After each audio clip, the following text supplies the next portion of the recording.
Assalamualaikum warahmatullahi wabarakatuh. Saya Mahmud Fani. Jadi eh, saya akan menjelaskan beberapa review fatwa tugas fatwa jurisprudensi. Jadi yang pertama itu ada fatwa dari Ustadz Abdul Somad dalam cuplikan video. Jadi di dalam video tersebut Ustadz Abdul Somad mengatakan bahwasanya bapak atau ibu atau orang tua yang melarang anaknya untuk menikah, padahal anaknya itu sudah mapan, cukup modal dan siap untuk menikah, tetapi dilarang oleh orang tuanya hanya karena orang tuanya itu tidak suka karena alasan berbeda suku atau yang lain. Maka di situ Ustadz Abdul Somad memberikan penekanan bahwasanya orang tua tersebut akan menanggung dosa anaknya sampai anak tersebut menikah. Jadi semenjak dia orang tua itu melarang sampai anak itu menikah, dosanya yang menanggungnya adalah orang tua. Nah, di dalam fatwa tersebut sejalan dengan pendapat Syekh Ali Jumu'ah dalam kitabnya, beliau menjelaskan bahwasanya sawa al-islamu bainar rajuli wal mar'ati fi haqqi ikhtiyarin kullin minhuma lil akhar walam yaj'al lil walidaini saltatul ijbari alaihima. Bahwasanya orang tua itu tidak memiliki hak untuk memilihkan pasangan untuk anaknya, dalam artian orang tua hanya memiliki hak untuk menasehati dan mengarahkan saja, tidak sampai memilihkan pasangan. Kemudian fatwa yang kedua yaitu berjudul tanggung jawab seorang laki-laki. Jadi fatwa ini disampaikan oleh Ustadz Felix Shaw. Dalam cuplikan video tersebut, Ustadz Felix menjelaskan bahwasanya laki-laki yang itu adalah tanggung jawab ibunya sampai mati, sedangkan perempuan itu adalah tanggung jawab dari bapaknya sampai ia diberikan kepada laki-laki lain atau sampai perempuan itu menikah. Kemudian tapi balik lagi, menurut Ustadz Felix Shaw bahwasanya laki-laki sejati itu bukan laki-laki yang hanya menomorsatukan ibunya sampai dia meninggalkan kewajiban terhadap istrinya. Jadi fatwa di sini, fatwa Ustadz Felix Shaw ini perlu adanya beberapa catatan, yaitu laki-laki itu tidak hanya bertanggung jawab terhadap ibunya, tetapi laki-laki itu juga bertanggung jawab terhadap keluarganya, terhadap istrinya ataupun anaknya. Dan laki-laki itu harus juga bisa menempatkan posisinya, kapan ia di posisi anak, kapan ia harus menjadi seorang ayah, dan kapan ia harus menjadi seorang suami. Kemudian fatwa yang ketiga yaitu berjudul lebih baik tidak menikah daripada menikah dengan orang yang salah. Fatwa ini disampaikan oleh Ustadz Felix Shaw juga. Jadi beliau menjelaskan bahwasanya lebih baik tidak menikah daripada menikah dengan orang yang salah,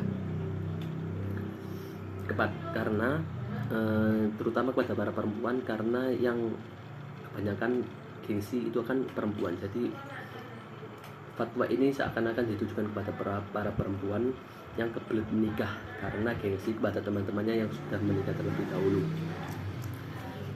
Jadi review yang saya sampaikan dalam fatwa Ustadz Felix Shaw ini mungkin ada sedikit pembenahan, karena nikah sendiri itu kan sunnah Nabi.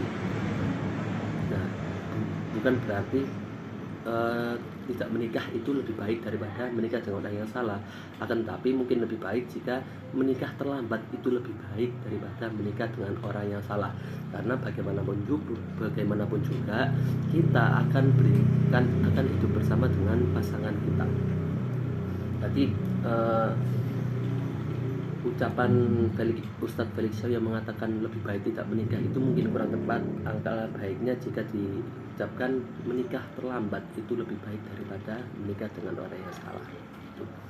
Kemudian fatwa yang keempat yaitu transparansi harta suami istri, yaitu yang disampaikan oleh Buya Yahya dalam channelnya. Beliau mengatakan bahwasanya suami itu tidak wajib memberitahu pendapatan atau gaji yang ia dapat selama 1 bulan atau waktu gajian, dan istri itu juga tidak berhak mengetahui berapa besar gaji suami. Jadi review yang saya berikan yaitu memang benar apa yang disampaikan Bu Yahya mengenai transparansi harta suami istri, karena pada dasarnya sifat setiap istri itu berbeda-beda dan karakter setiap istri itu berbeda-beda, dan juga tidak ada ketentuan khusus yang menjelaskan bahwasanya ada transparansi pendapatan atau gaji suami. Jadi tidak suami itu tidak wajib menjelaskan atau memberitahu kepada istri berapa gaji yang ia dapat selama ia bekerja. Dalam artian suami itu bebas memilih apakah dia hendak memberitahu atau tidak berapa besar gajinya kepada seorang istri, tergantung bagaimana karakter atau sifat istrinya. Kalau istrinya itu seorang yang suka belanja, kemudian boros dan tidak mau bersedekah, alangkah baiknya dia tidak memberitahu berapa besar gajinya. Dan beda lagi ketika karakter istrinya itu orang yang bijak dalam mengatur keuangan, maka alangkah baiknya seorang suami itu memberitahu pendapatan yang ia miliki atau yang ia dapat selama sebulan atau selama gajian. Jadi lebih baik atau alangkah indahnya jika istrinya itu orang yang bijak dalam mengatur keuangan, maka ia lebih baik memberitahu kepada istrinya berapa gaji yang ia dapat. Kemudian fatwa yang terakhir yaitu fatwa mengenai putusnya tali silaturahmi yang disampaikan oleh Bu Yahya, bahwasanya orang yang bermusuhan dengan saudaranya atau orang yang memutus silaturahmi dengan saudaranya itu tidak akan masuk surga, atau dia harus mencicipi panasnya api neraka. Karena orang yang memutus tali silaturahmi itu termasuk orang yang sulit berbuat kebaikan kepada orang yang lain. Kemudian review yang saya berikan di sini,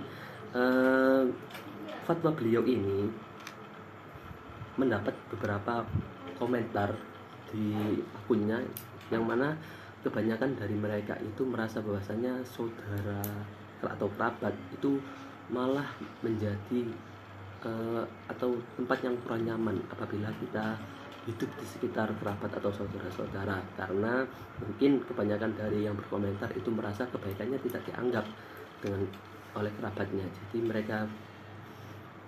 bahkan mereka ada yang mengatakan bahwasanya lebih baik menghindari orang-orang yang menghambat proses kita atau orang-orang yang mempersulit hidup kita, seperti itu. Padahal Nabi sendiri itu juga pernah bersabda, la yadkhulu qati, tidak akan masuk surga orang yang memutus tali silaturahmi. Mungkin alangkah baiknya jika kebaikan kita itu tidak dianggap oleh saudara kita, lebih baik kita itu hanya membatasinya, dalam artian tidak sampai memutus tali silaturahmi antara kita dengan saudara kita yang kebaikan kita itu tidak dianggap. Jadi langkah lebih baiknya itu kita membatasi hubungan atau komunikasi kita dengan mereka. Jangan sampai kita memutus tali silaturahmi, karena sudah jelas bahwasanya la yadkhulu qati, orang yang memutus tali silaturahmi itu tidak akan masuk penjara. Sekian penjelasan dari saya. Assalamualaikum warahmatullahi wabarakatuh.